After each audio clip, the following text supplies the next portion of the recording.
Lloyd Lloyd का stellar model AC stellar model AC को voice command active करिया को हेले आपण रिमोट रो म्यूट बटन को प्रेस करेंगे तो आपन को डिस्प्ले रे माइक ऑन रो सिंबल देखाई देव। तो देखाई देला पर आपण एसी पाख को जिवे तो हेलो लॉयड बोली कहीदेवे। तो हेलो लॉयड कहले आपन को उल्टा 14 कि चाय देखा जीवो।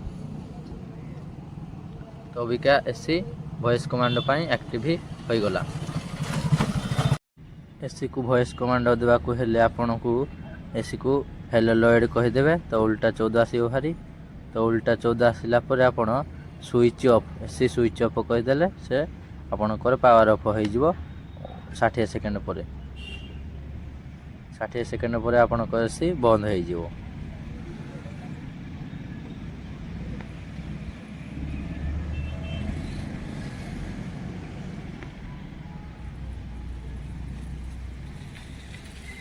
हेलो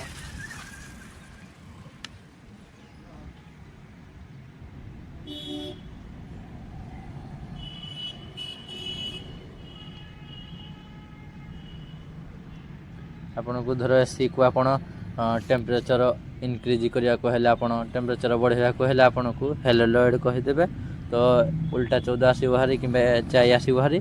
तापर आपन को कहीदेवे आसला पर आपन कहीदेवे इनक्रीज दी टेम्परेचर तो आपन को टेम्परेचर इनक्रीज हो पारो आपन कहि पारबे तो डिक्रीज भी हो पारो। तो या को चालू करिया को हेले आपन को इंग्लिश रे कहिया को पड़िबो।